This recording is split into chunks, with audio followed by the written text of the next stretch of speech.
What's happening, party people? Hey, last I checked, we had about 32% engagement on the like button and about 10% comments. Man, that is huge. 10% comments. You know, I commented on just about every comment, which almost doubles that, but that's really good engagement on the comments. Still don't have anywhere near 50% engagement on the likes button. So, hey, if you guys could do me a favor on this video and like it and comment if you got time, I would appreciate it. I'm pretty sure you need to be logged in to make a comment. Other than that, in this video, I was helping Cleve with his S70. We got rained out at the end of the day, so I had to put my phone away, but I did get that RIP kit installed. I took the car for a test drive. I recorded a data log and had some weird code that I need to figure out what it was. Never seen that code before, but I think the tuners over there at VAS is going to help us sort through that. And that ended that video. I probably got done probably 10, 11 at night on that one because I needed to get all that I could done that day. So appreciate you guys watching. Have a great day. Welcome to Hanging Out with Robert, that's me. This video contains things that I encounter throughout the day. If for some reason I complete a task and you would like to see the details, you can click on the link in the description area below. This video also contains tips and tricks that I learned throughout the years. I plan on leaving this video accessible for about 30 days. After that, you can view it through my Patreon account. Thank you very much for watching. Kicking off today, going on my walk, and I must say, I guess I parked too close last night. That looked like it's touching to me. Man, I have a busy day. This tire is flat on this C70. It's airing up. That's what I'm gonna kick off this day doing. Headlight's not too bad on it. Then I gotta go take lemonade to get a tire put on it. I don't want to drive 500 miles on that bubble, and it's wobbling. If that thing comes apart, I'm gonna be in bad shape. I think I put this tire on this car, and maybe not. I'd have to check my records, but I got a lot of stuff to do today. I got to get out of town. I need to get home. I really need to get home today. I don't know if that's gonna happen, but I'm gonna sure try to get that direction.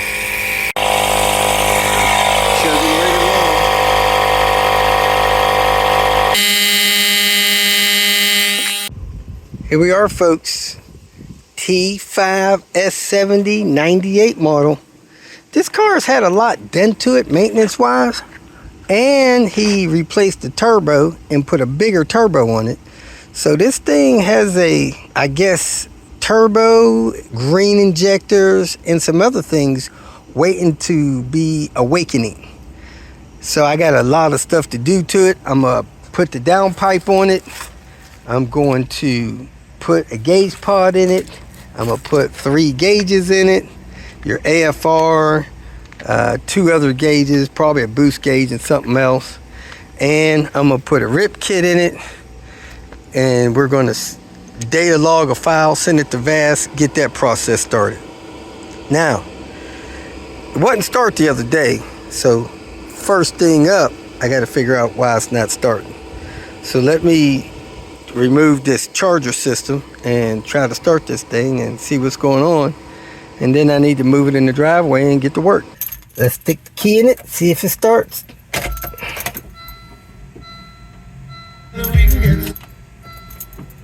Cut the radio off, kill that noise.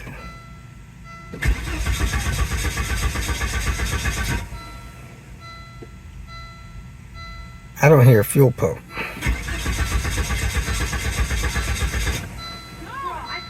Let's see if we got fuel pressure on the rail. And here we go, folks. Hey, we got good fuel pressure. That ain't it. Let's try to start it again, see what else may be the cause. I don't think the RPMs are jumping, so it's probably a cam position sensor. Let's try to start it, see if the RPMs jump. Nope. Probably the cam position sensor. At the cam sensor replaced with a used one I have, that connector just crumbled totally apart. So we'll see if that was it. I'm gonna put the air box back in, and I cleaned out some trash out of the bottom of this air box. I'm gonna scrape out a little more. I'm gonna check the air filter, make sure that's good. Put this together and fire it up. This vehicle has a K&N filter. It's pretty dirty. I beat some of the dirt out on the ground, but this probably needs to be cleaned and resprayed.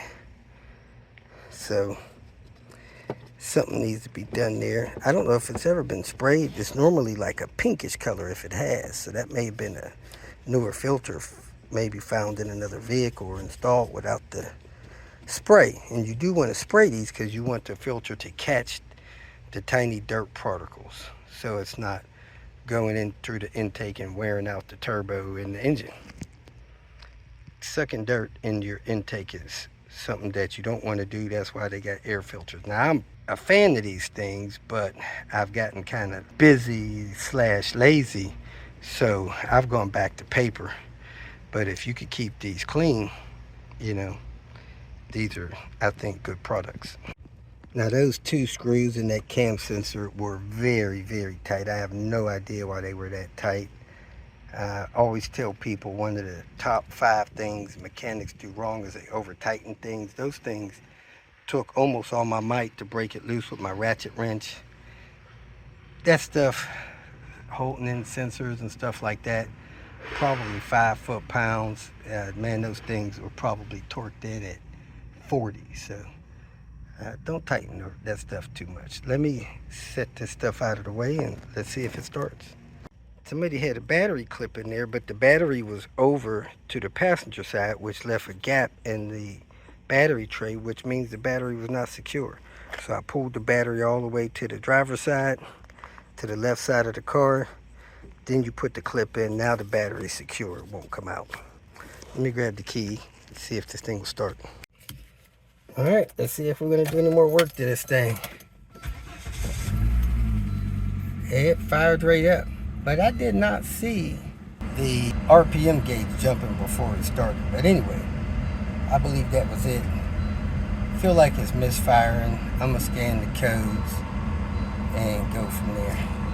The car was making a crazy noise. It seemed to smooth out, and I came up here trying to find the noise, and I see where this SAS thing is disconnected.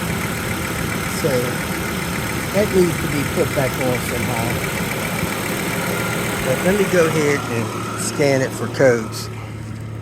Seems to be running smoother now. Two codes.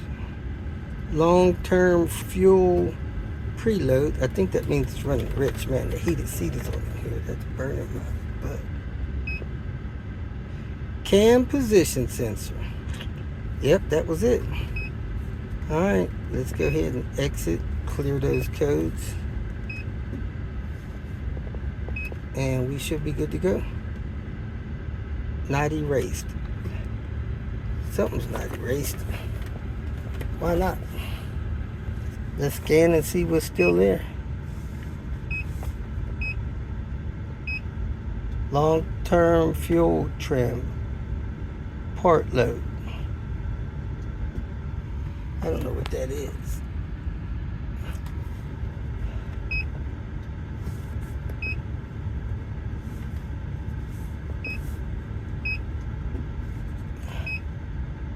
Not erase. Let's cut the car off, see if it'll erase that. And we got an arrow up here and ABS track stuff. The code erased with the car turned off, so let's start it up, see if the code comes back.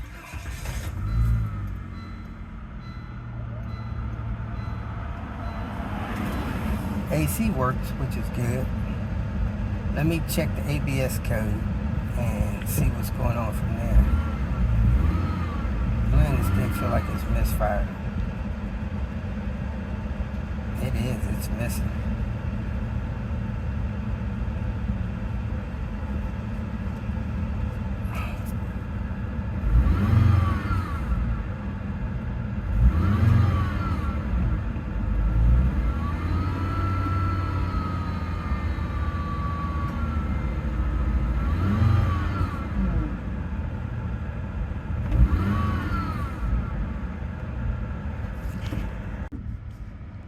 Well, that code came back. Check engine light's not on yet. It's supposed to have a bad ABS sensor thing, but let me figure out what's going on with this code and try to go from there. To me, fuel trim problems is usually vacuum leaks or some kind of air leak somewhere. So I came under here and started looking at my vacuum hoses around my idle air valve and stuff like that. And I seen that hose coming off the purge valve. Looks totally split. So that's probably why I got this code. So let me replace that hose. I believe that goes back to right there. And then we'll go from there. Keep working. I wonder if this thing has an R exhaust manifold. We're doing mods to this thing. And it would be nice if it had an R exhaust manifold, but I think it's got a stock exhaust manifold.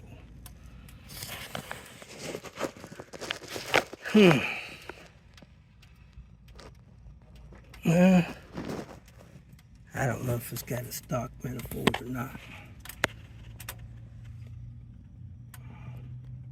Hard to tell. Let me look from the bottom. Coming off that T, not off the purge valve, but that vacuum line going back to the engine, it's got this check valve. Now this check valve goes one way. So you should be able to blow through it. I wiped this off so I could blow through it, or you could put a fresh hose on it. And then you should try to suck back and see if it'll let you pull air the other way, blow through the other side. And this valve is defective. You can hear it. I could blow through it, and then I could suck through it as well. Let me put a tissue on that. Now remember, this hose goes to the intake tube in front of the turbo inlet. I could blow through it, but it was like I could suck through it as well a little bit. So I'm gonna try to clean it with some brake parts cleaner or something more gentle, like a mass airflow sensor cleaner, and then I'm gonna try to suck through it again. If I can still suck through it, I'm gonna replace it. I think I actually grabbed one of these from a car that was being parted out a couple of days ago. Okay, it seems like it's working now. It was letting a little bit of air back through it a minute ago, but it's working good now. So I'm gonna put some vacuum hose on this, start this car up, see if that clears this code. So I got that piece there from the turbo inlet down there up to this valve, and from this valve to that connection right there, right before the purge valve. And the hose from here to the purge valve is split wide open. So that's likely my intake air leak causing me to run rich or whatever on fuel. If you look at this valve, this side is smaller than this side. So this has probably an 8 vacuum tube, and this has like a 6mm vacuum. So I do have those two different sizes. So I'm gonna put this together and fire it up. Had a couple hurdles, but we're getting through them. Now, a lot of this turbo piping is sweating. This stuff is garbage, so the rip kit was a good call. We must advise that. We got the exhaust out from the turbo flange, hot side of the turbo, down to the intermediate pipe connection before the muffler. Both of the screws in the clamp broke off. I found 2 screws that's going to work for me. That's good. I got this pipe put together, but I don't have a front O2 sensor in it. So I'm going to put a wideband in one hole, front O2 sensor in the other hole. However, I could not get the O2 sensor out of the pipe I removed. It's rusted in, even with that 7/8. So I'm on my way to the parts place to get the O2 sensor socket. Now the sad thing or tough thing about it was this car had the C70 convertible subframe bracket and stiffener under it, so I couldn't just remove that metal plate. I had to drop the whole rear of the front subframe down and get that out of the way just to get that pipe out. So I got the C-clamp on there, but again, I need to get the O2 sensors in there. So let me run and do that. Couldn't find my PB blaster, so I grabbed some of that. I got the loaner tool for the O2 sensor. I'm gonna grab my ratchet wrench, try to break that free right quick, right here, and take that tool right back inside. Here's the set from O'Reilly's O2 sensor wrench set 67060.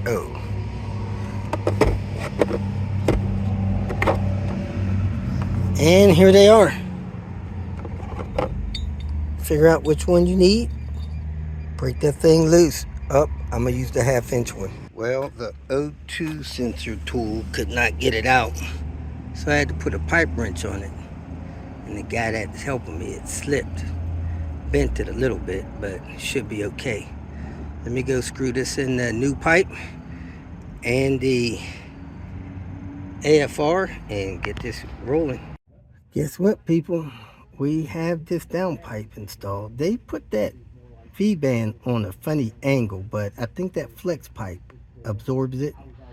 Those are my sensors. I don't know if they're on the right angle or not. It's hard to tell on my back. But I got that clamp in with 2 nuts and bolts, and it seems to be tight, even though that top seems to be back a little bit. I think I might move that clamp forward a little bit, center it a little bit better on that. Oh, it feels good. And it tightened up really well. So I didn't realize it, but that rear O2 is in on the wrong side. Maybe that's why I had such a hard time putting that in on Panther, because it was wrapped the wrong way. Anyway, we're not using that O2 sensor, so I could really cut that wire off and cut the plug up. But I'm going to run the wire up around here in the clips and cut it up closer to where it's going to be. I'm going to use the wideband plug for that. And I got the wideband sensor in and the O2 sensor in. So let me run those plugs up there where they need to be plugged into and keep it moving. I'm going to put this subframe back in right now while I'm down here. I got a problem, Houston. This C70 brace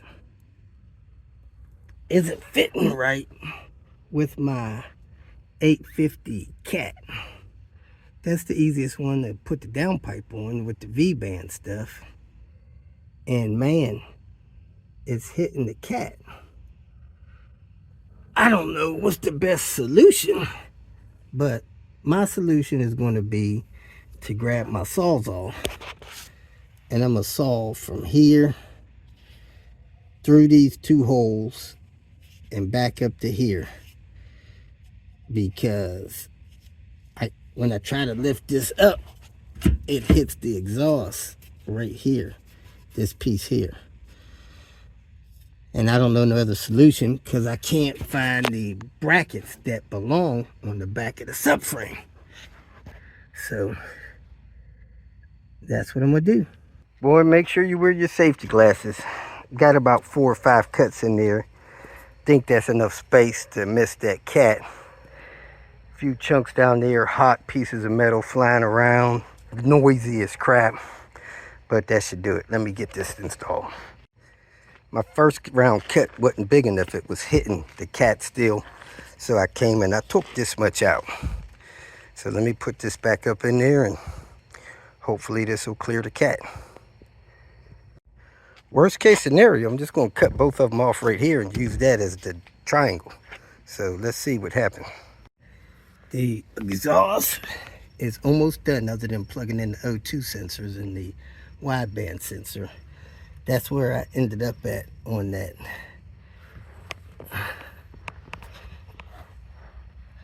C70 deal, and it is not touching the exhaust, so you shouldn't hear any rattling. So glad that worked out. Let me go up here and plug in the O2 sensors and install this rip kit. Part of getting a vehicle stage zero when you're tuning the thing, and this one's getting ready to start to tune, you got to get rid of all this old soft intercooler piping. So we got a rip kit I'm about to put on, and then I'm going to take it in for a data log run. But yeah, all this old soft intercooler piping stuff's got to go. We got a rip kit from IPD. If you feel that this information was useful, please like it and share it with your social media friends. You can subscribe to my channel so that you will get notifications of future videos that I post. You can follow me on Twitter, and if you need to contact me directly, please visit my website. And if you have any questions, leave them below, and someone or myself will reply to them. Again, thank you very much for watching.